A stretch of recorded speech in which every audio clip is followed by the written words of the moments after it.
नीमचपुर गांव में बूढ़ी विमला अपनी पोती शीतल के साथ रहती थी, तो वहीं उसका बेटा, बहू और पोता शहर में रहते थे। इस बार छुट्टियों में वो तीनों शहर से गांव घूमने आते हैं। उन तीनों को देख विमला और शीतल बहुत खुश होती हैं।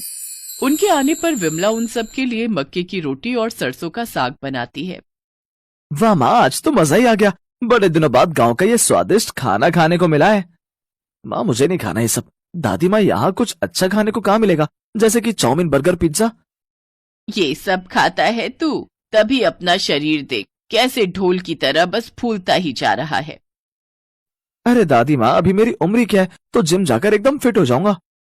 ये शहर के बच्चे भी ना एकदम बिगड़ चुके हैं।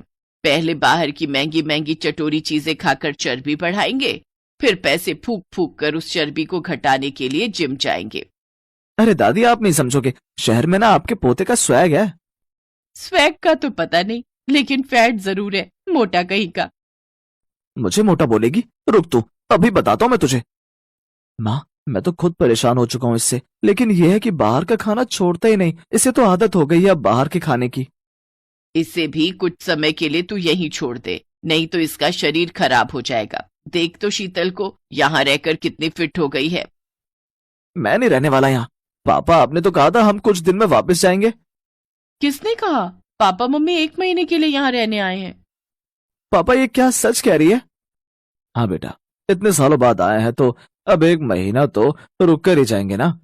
पापा, आप मुझे 4 दिन बोलकर यहाँ ले आए। अब मैं बिना मोमोज बर्गर के कैसे अपने दिन काटूंगा? ए शीतल की बच्ची, जाओ और मेरे लिए मैगी पास्ता रखा है, बैग में उसमें से कुछ बना ला। ये मैगी पास्ता खाकर ना तो बस पेट ही खराब होता है। मैं तेरे लिए दाल चावल और सिलबट्टे पर पिसी हुई धनिया की चटनी लेकर आती हूँ। नहीं खाना मुझे ये सब, जा तू वही बना जो मैंने कहा है। कुछ देर बाद शीतल रोहन के लिए मैगी बनाकर ले आती है। रोहन वो मैगी खा लेता है। फिर शीतल भैंस का दूध निकालने के लिए चली जाती है। तभी रोहन भी वहां आ जाता है। अरे भैंस में से दूध तो कोई भी निकाल सकता है, मैं तो चुटकी में निकाल दूंगा। ओ मोटे, तुझे आता भी है दूध निकालना? तू तो बस फास्ट फूड खा खा कर ढोल बन गया है। शहर का चटोरा खाना खा खा कर तेरा शरीर खोखला हो गया है। रहने दे, कहीं तेरे हाथों की उंगलियां ही न चटक जाए। तू बाल्टी मेरे पास दे, मैं दूध निकाल कर दिखाता हूँ कैसे निकलता है। रोहन बाल्टी लेकर भैंस के पास बैठता है और दूध निकालने के लिए उसके थन पर हाथ लगाता है। तभी भैंस उसे जोर से लात मारती है और वो दूर जाकर गिरता है। ये देख सभी जोर जोर से हंसने लगते हैं। फिर शाम को शीतल खाने में भिंडी की सब्जी और रोटी बनाती है। माँ, ये फिर क्या बना दिया आपने? आपसे कितनी बार कहा माँ, मैं ये भिंडी की सब्जी नहीं खाऊंगा। सुबह भी आपने पता नहीं क्या वो भरता सा बना दिया था। बड़े नखरेबाज है तू। देख, तेरी बहन तो बड़े स्वाद से भिंडी खा रही है। अरे ये तो है ही घास फूस खाने वाली, इसे तो तुम कचरा भी दे दो, ये वो भी खा जाए, लेकिन मैं नहीं खा सकता। शर्म नहीं आती अपनी बड़ी बहन को ऐसा बोलकर? जो है यही है। तू गांव में आया है, अब तुझे यहीं का खाना खाना पड़ेगा। चल अब चुप कर, खाना खा। रोहन बड़ी मुश्किल से जैसे तैसे एक रोटी भिंडी के साथ खाता है और सो जाता है। अगली सुबह जब वो जागता है तो देखता है कि शीतल सुबह सुबह रात की बची बासी रोटी खा रही है। मम्मी से देखो, ये बिना हाथ मुंह धोए सुबह सुबह रात की बची हुई रोटी तो खा रही है। कितनी भुक्कड़ है यार तू। चुप कर, कम से कम अन्न तो खा रही है। तेरी तरह चिप्स का पैकेट हाथ में लेकर तो नहीं घूम रही।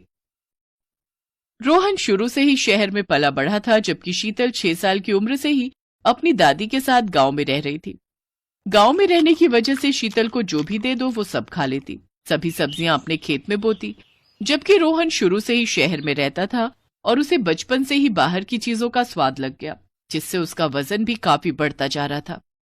ऐसे ही एक रोज जब वो गांव में घूम रहा होता है तो उसके पीछे गली का कुत्ता पड़ जाता है, जिससे बचने के लिए वो तेज तेज भागने लगता है। लेकिन अपने मोटापे के कारण वो तेज भाग नहीं पाता और वो नीचे गिर जाता है। वो कुत्ता उसे काटने ही वाला होता है कि तभी शीतल वहां आ जाती है और वो उसे डंडा मारकर वहां से भगा देती है। बाप रे, मुझे तो लगा था मैं आज तो ये मेरे गोश्त की अच्छे से पार्टी करेगा। घर आकर रोहन ढेर सारी चॉकलेट्स, चिप्स और मैक्रोनी खाता है। फिर आधी रात को वो पेट पकड़कर चिल्लाने लगता है। मर गया रे माँ, दादी आए, मर गया रे, मर गया, पेट में बहुत दर्द हो रहा है। चटर पटर खाकर ना तेरे पेट में गैस बन गई होगी। चिल्ला तो ऐसे रहा है जैसे बच्चा जन रहा हो। सच में पापा, बहुत तेज दर्द है, मुझे आप डॉक्टर के पास ले चलो। उमेश उसे जल्दी से अस्पताल ले जाता है, जहां डॉक्टर उनसे कहते हैं, देखिए इनके पेट में फूड पॉइजनिंग हो गई है, जिसकी वजह से उसके पेट में दर्द हो रहा है। इंजेक्शन और दवाइयां देकर उसे घर भेज दिया जाता है। आज के बाद तुझे कुछ खाते हुए देखा ना तो समझ जाना मुझसे मेरा कोई नहीं होगा। नहीं खाऊंगा पापा, अब तो लेक्चर देना बंद कर दो। आप सब चिंता मत करो, अब से मैं इसे सुबह सुबह गाय का कच्चा दूध, खेत की हरी हरी ताजी सब्जियां और उबला हुआ खाना ही दूंगी। आज से इसका खाने पीने का ध्यान मैं रखूंगी। अब रोहन तबीयत खराब होने की वजह से घर का सादा खाना ही खाता है, जिससे कुछ ही दिनों में वो काफी हेल्दी और फिट भी हो जाता है। शहर और गांव के खाने में जमीन आसमान का फर्क पड़ता है। शहर के लोग जहां मसाले वाला और तला हुआ खाकर बीमार पड़ जाते हैं और कम ही उम्र जीते हैं, तो वहीं गांव के लोग सादा, सूखा और ताजी सब्जियां खाकर एकदम हेल्दी रहते हैं और बिना बीमारियों के लंबी उम्र जीते हैं।